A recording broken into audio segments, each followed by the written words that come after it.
My ex-boyfriend turned stalker in college only stopped after being threatened by my guy best friend, but he just passed away, and now my stalker is back, but my husband thinks I'm overreacting and should just change my schedule. So I, 32F, and my husband, 33M, have been arguing a lot recently over my old stalker. For some background, back in college, I was 24, I dated a guy, let's call him Fred, for around 2 months. Fred was interesting to say the least. To save time, he hit several red flags once we started dating, so I dumped him. Fred acted like he couldn't care less, so I thought that was that. A few months go by and I'm starting to see Fred everywhere. I see him at the grocery store I go to, my go-to-nail place, my favorite restaurants, etc. I thought it was just a weird coincidence, so I left it at that. A year after our breakup he starts messaging me, telling me he was the happiest with me and that he misses me so much. I called BS and blocked him. Then things escalated. Fred changed numbers every time I blocked him, made new social media accounts, and I strayed at seeing his car everywhere. I tried getting a restraining order against Fred, but since he hadn't done anything to me, they couldn't do anything. A few months later I was walking to my car at night. Fred coincidentally saw me walking alone and offered me a ride home. I said no, I had my own car and kept walking. Fred proceeded to get out of his car and tried pushing me to his car. I punched him and ran to my car. I drove away and luckily he didn't follow. I tried again to get a restraining order, but it was basically his word against mine. They gave me a temporary restraining order, but that's it. I was terrified of even walking outside and deleted all my socials. Thankfully a very close friend, let's call him Pete, stepped in to defend me. Pete ended up threatening Fred and I finally stopped hearing from Fred. I felt free and slowly got back into my normal life. Now to present day, I'm now married to my husband. I graduated from college and live alone with my husband. We moved to a nearby city and bought a house together. Sadly, a month ago Pete died during his sleep, and I was absolutely devastated. I've known Pete since I was in high school and he was my closest friend.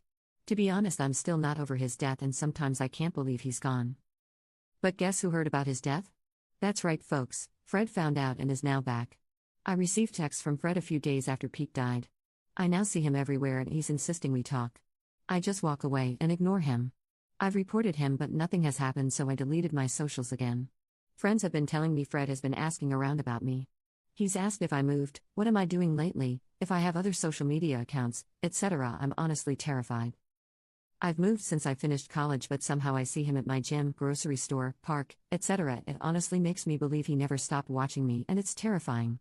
I've told my husband about everything and he says I'm overreacting or just plain ignores my concerns and changes the subject. I've argued that he doesn't care and he argues back asking what do I expect him to do. He says that Fred doesn't know where we live and that we'll just change gyms. My husband is telling me to just change my regular routine and stop going to certain places. He says it's no big deal and Fred is harmless. I'm like, Fred tried to force me into his car? How is that harmless? My husband has been distant ever since this started and I feel alone. I don't want to tell my friends in fear they will tell Fred. I can't go to my family because I'm in no contact with them. And of course my husband couldn't care less. I need advice. What do I do? Am I crazy? Should I just change my gym and my routine like how my husband says? Part of me just wants to move completely, but another part is basically asking myself, why do I have to uproot my life and change everything because of him? Can't he just leave me alone? It's been like 10 years already and I want to move on from this. Should I just talk to Fred hoping he'll finally leave me alone? Commenter, what does your husband think? 1. My husband thinks I'm overreacting and says if anything happens that Fred will end up jail. And I hate when he says that because what does it even mean? Do I have to end up in a ditch before I can finally be left alone? 2. My husband's excuse is that the law will protect me and if Fred tries anything, he'll end up in jail. It pisses me off when he says that. Do I have to end up in a ditch before I can finally be taken seriously? Update 1. My friends don't talk to Fred and they are aware of the situation. Fred has reached out to them randomly asking about me. They have reported and blocked him as well. Now for the update. Last night I decided to have a serious conversation with my husband one last time. I sat down with him and explained the whole situation again. Told him how scared I've been and that he needs to take this seriously. I wanted to show him how terrified I was. How small I've been made to feel, not just by Fred but also him. How his lack of support/concern for my own safety is making me question our marriage. I asked if he'd even do anything if I was found in a ditch. He was silent the whole time while looking at the floor. We sat in silence for a few minutes before I got up to pack my things. My husband proceeded to cry. He apologized and said he'd make this right. He said he didn't want to overreact in fear of scaring me more. But when in reality it made me feel alone. My husband has been looking into Fred, without my knowledge, and has found out where he works, lives, and even Fred's family contact information. He wanted to gather more information about Fred before contacting a lawyer. We're both taking a few days off of work to get our ducks in a row. We're getting a lawyer and gathering evidence of Fred's harassment. We're also currently looking for a therapist we can both talk about this whole situation and other issues we have in our marriage. I also have some voicemails Fred has left me and I officially think he's lost it. I have an Apple iPhone and you're able to see voicemails from blocked numbers. Some of the messages are of him saying straight up gibberish while others are as he's having a conversation with me. He says things like, "Oh yeah babe, I get off work late so tonight is a no-go," or "I'm off so you can come pick it up right now." No. Yeah. I don't know. I can't do this anymore, there's a lot of fashion in my life.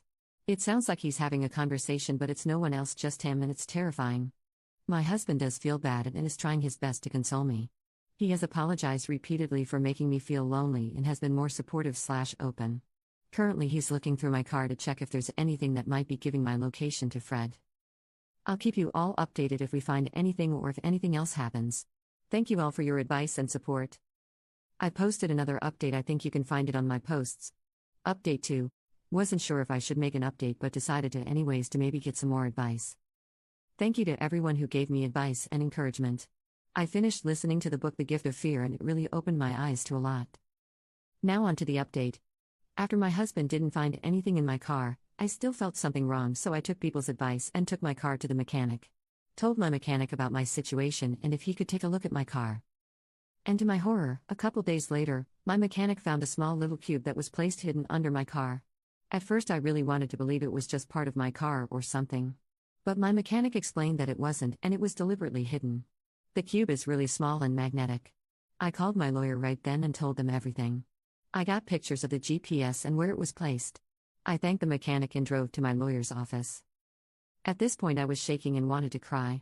How long had the GPS been there? How long has Fred been following me without me knowing? Was he watching me at that moment? Is he going to add another one?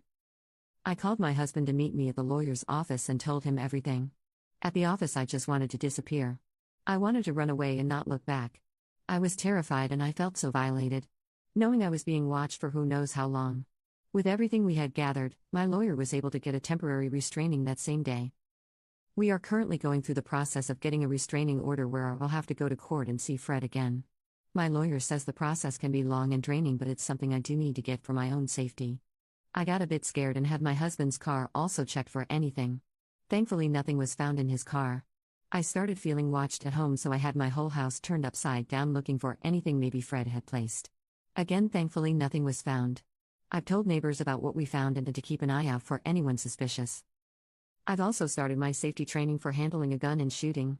And still trying to get my CCW, but it can be a long process. Thank you again for everyone who has given me advice, and I'll keep you updated if Creepy Fred tries anything.